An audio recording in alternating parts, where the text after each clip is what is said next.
Oggi abbiamo il piacere di colloquiare con il professore emerito Luigi Cedolin, che ha legato gran parte della sua attività lavorativa al Politecnico di Milano, contribuendo in maniera significativa allo sviluppo della meccanica delle strutture e formando più di una generazione di ingegneri civili. In questo oggi mi accompagna il professor Pietro Gambarova, collega e amico del professor Cedolin, con cui ha diviso, diciamo, quasi tutta la carriera accademica. Allora, professor Cedolin, partiamo un po' dagli inizi. Siamo negli anni 50, si iscrive al Politecnico di Milano, però in ingegneria meccanica, e si laurea in ingegneria meccanica. Inizia come progettista meccanico. Ci racconti questi inizi? Sì. Io ho scelto ingegneria meccanica perché l'ambito della meccanica un po' in famiglia era praticato e anche perché a quell'epoca l'ingegneria meccanica era in forte sviluppo. Comunque mi sono trovato benissimo e quando sono uscito sono andato in una ditta, nell'ufficio tecnico di una ditta che progettava funivie, però mi sono reso conto anche che l'ambito di queste piccole ditte che però facevano dei lavori importanti, però l'ambito delle possibilità di trovare nuove soluzioni era molto esiguo. Per cui a un certo punto ho pensato di entrare in un centro di ricerca. E qui risponde a un annuncio. Ecco, ho risposto all'annuncio del CISE. Il CISE era un centro di ricerca nel campo dell'energia nucleare che a quell'epoca si stava sviluppando, e allora io mi sono presentato come ingegnere meccanico e mi hanno destinato a degli esperimenti su un circuito che simulava il circuito dei reattori di quell'epoca, un reattore tipo canadese che poi non è stato poi in realtà, non ha avuto molto seguito, ma era molto interessante come concezione e soprattutto era stato concepito dal professor Silvestri, che è diventato poi un cattedratico al Politecnico, ma che allora era un fisico nucleare. E così a questo centro di ricerca ho fatto tutta una ricerca teorica sperimentale sulle vibrazioni. Fa un po' ridere perché erano vibrazioni indotte da flusso parallelo di fluido bifase, che significa solo che c'era in un tubo una miscela acqua-vapore che prendeva il calore dall'elemento di combustibile e poi in un circuito secondario l'avrebbe ceduta a qualche ente esterno.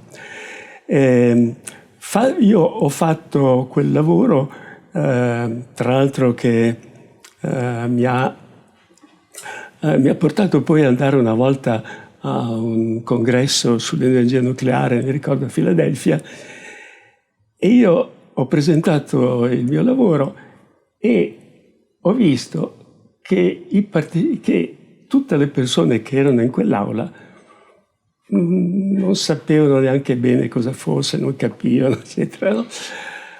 E allora ho capito che era una cosa troppo specializzata. E quindi decide poi di passare all'università. E qui il professor Gambarova ha una domanda. Ecco, questa è una questione molto interessante perché le nostre carriere sono sempre state parallele. Luigi è arrivato all'università pochi anni dopo di me e io mi sono sempre chiesto per quale motivo avesse lasciato un prestigioso laboratorio, centro di ricerca privato allora sull'energia nucleare, per arrivare all'Università Politecnico in anni in cui tutto sommato le opportunità che l'università offriva non erano tantissime. Ci sarebbe stata poi l'esplosione degli anni 70 e degli anni 80, ma allora, diciamo così, inizio anni 70, la situazione era un po' mogia, diciamo così. E io mi sono sempre chiesto come mai avesse fatto questo passo così importante. Io in effetti concordo su quello, la difficoltà di riuscire ad andare all'università perché posti ce n'erano pochissimi. Però in questo tempo in cui ero stato al CISE avevo potuto conoscere personalmente il professor Mario Silvestri per l'ingegneria nucleare e il professor Emilio Gatti per la rilevazione delle particelle subatomiche. E quindi capivo che andare all'università significava avere orizzonti molto più vasti che non stare in un centro di ricerca. Allora ho trovato un posto di assistente volontario e quando sono arrivato, e dopo, fortunatamente, dopo un po' sono riuscito a diventare assistente di ruolo di un professore, il professor Dei Poli, che è stato il mio mentore, diciamo. E quindi qui siamo nel 71, quindi entra con il professor Dei Poli nel settore di tecnica delle costruzioni. E quindi con l'aiuto del professor Dei Poli poi va negli Stati Uniti e va alla Cornell University per vado studiare. Perché a quell'epoca si stavano sviluppando i metodi per elementi finiti che io avevo studiato abbondantemente, ma non li avevo mai applicati. Mentre alla Cornell University c'erano dei professori che lavoravano proprio su questo. Allora mi hanno invitato là, sono andato là, però mi sono reso conto che io con quello che avevo fatto da solo ero più avanzato di loro, almeno di quello che faceva questo professore. Però questo professore era una persona molto, un gentiluomo, per cui quando abbiamo parlato un po', lui mi ha detto: ma siccome a me piacevano gli elementi finiti così, ho detto: guarda, qui c'è il professor Gallagher, che era il capo del dipartimento a quell'epoca, e che sta sviluppando un elemento finito per l'analisi dei grandi gusci utilizzati nell'ingegneria nucleare come torri di raffreddamento. Erano torri altezze 200 metri, erano iperboloidi di rotazione, con una zona superiore che era lambita da venti molto forti a quell'altezza, e c'erano stati cedimenti di alcune di queste torri. Allora il compito era quello di sviluppare questi metodi assieme al professor Gallagher, e cosa che sono riuscito a fare anche con artifici molto sofferti dal punto di vista numerico, perché il problema allora era il numero di gradi di libertà. Tu potevi avere un modello bellissimo, poi dicevi quanti sono i gradi di libertà. I calcolatori di allora erano paragonabili a una macchinetta per fare i conti a mano adesso, quindi le memorie erano limitate, io insomma, però sono riuscito a trovare un algoritmo, sviluppare un nuovo algoritmo che condensava i gradi di libertà a cui non era associata energia cinetica, e così riusciva a operare con un sistema di equazioni molto più limitato, e quindi siamo riusciti a... Con successo. Sì, perché abbiamo dimostrato che con i nostri criteri le torri non cadevano, e anche poi dimostrato che la resistenza ai terremoti di queste torri era incredibile. E quindi tutte queste analisi che ha sviluppato in quell'epoca le ha fatte con legame costitutivo elastico lineare. Sì. Però sappiamo bene che calcestruzzo, insomma, le strutture in cemento armato, prossimità della rottura, hanno un comportamento lineare e soprattutto si fessurano. Quindi come erano gli approcci all'epoca? Gli approcci all'epoca erano quelli di infittire la mesh degli elementi finiti e però si usava un criterio tensionale per la propagazione della frattura. Basta che uno studi invece la meccanica della frattura, si rende conto che invece tutta la meccanica della frattura dei materiali o fragili o quasi fragili è basata su criteri energetici. E allora criteri energetici che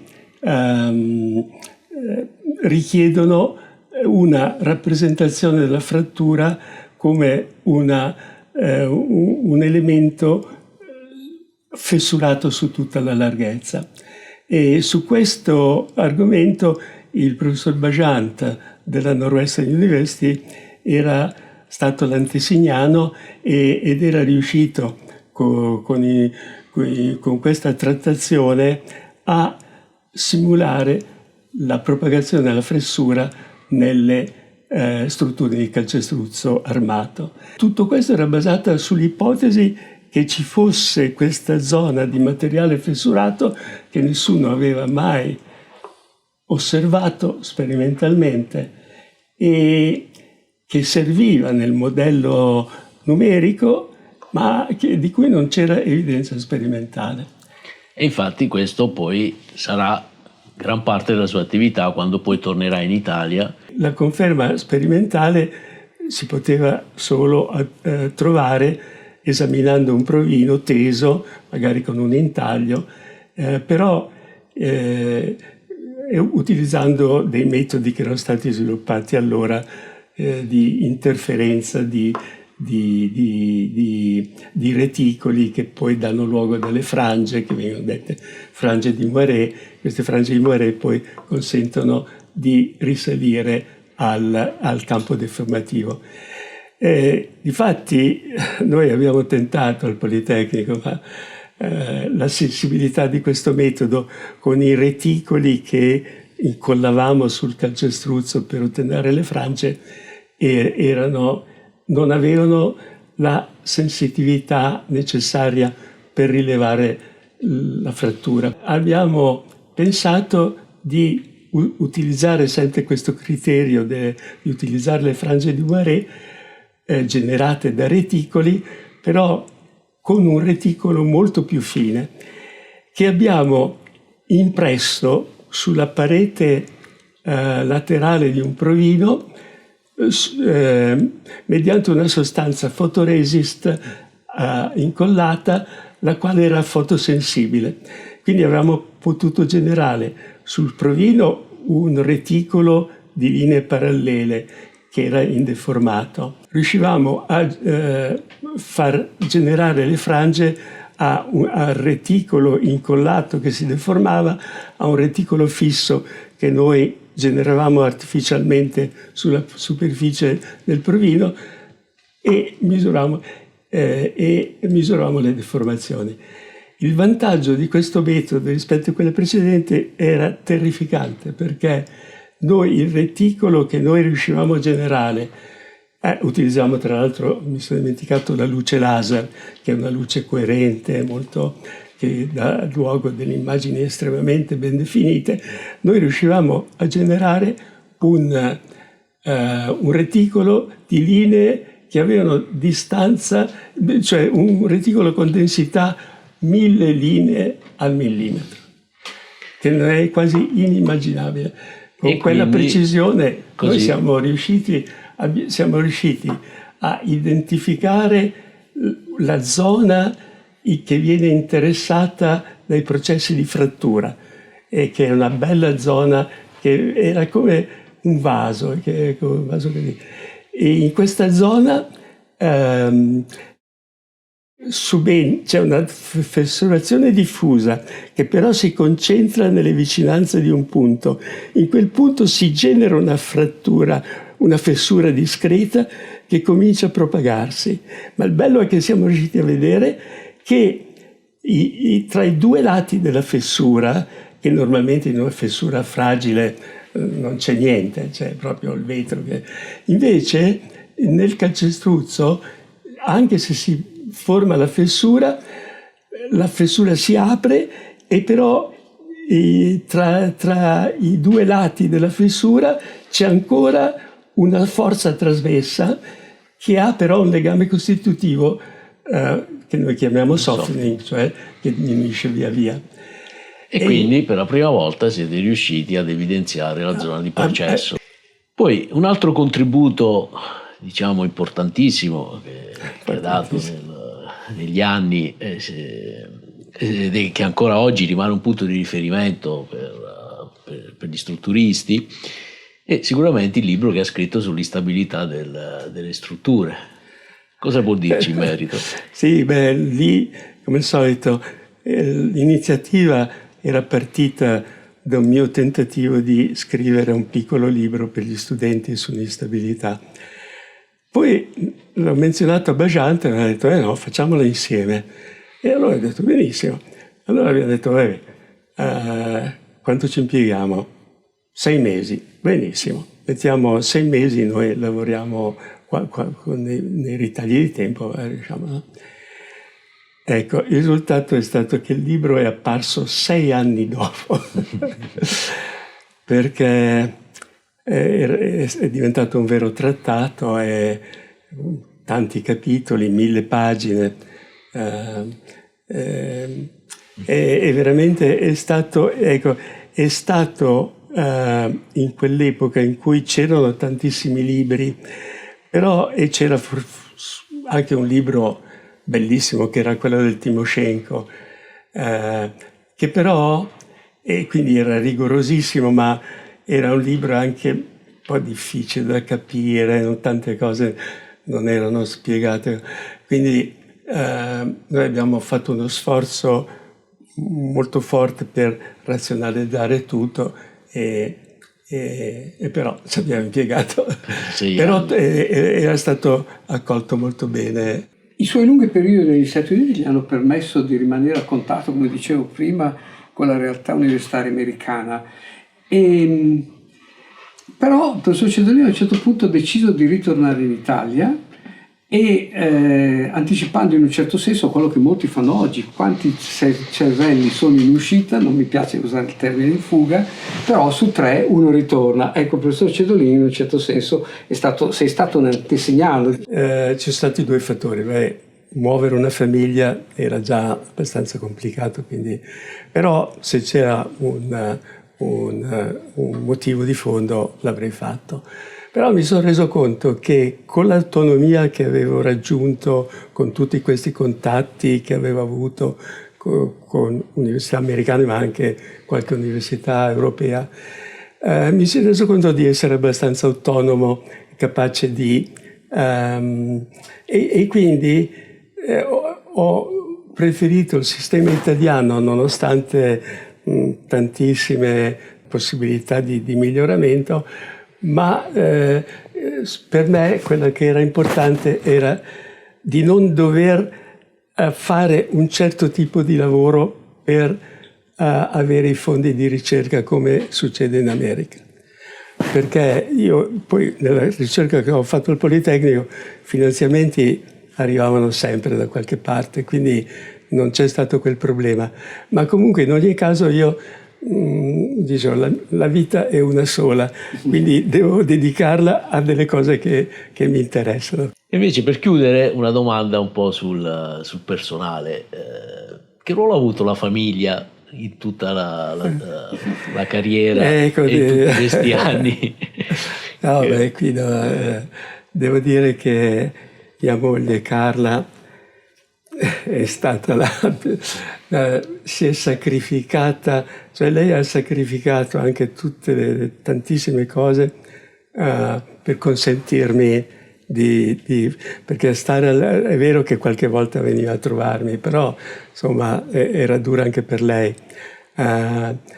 Però nei periodi in questa anche lei era convinta, no, che questa via fosse quella. Quei lunghi periodi avevano un motivo e tra l'altro devo dire che il fatto di averla lasciata qui da sola mi imponeva a me di lavorare. Io lavoravo, quando ero in America, lavoravo dalla mattina alla sera, no? Mi ricordo alle 11, non capivo più niente, no, mi alzavo presto la mattina. Cioè, ha contribuito anche a farmi rendere di più. Poi ho sentito anche l'importanza del mondo culturale che c'è qui in Italia, soprattutto a Milano. Va bene, grazie di aver condiviso con grazie noi. a voi, grazie tantissimo ai miei queste esperienze, no? Ma soprattutto ci ha dimostrato come, no, il rigore scientifico è importantissimo quando si fa ricerca, sì, ma soprattutto guardare al nuovo, a quello che fanno gli altri e cercare di prendere le cose migliori e poi... Ecco, posso aggiungere anche il fatto che la verità scientifica viene sempre fuori.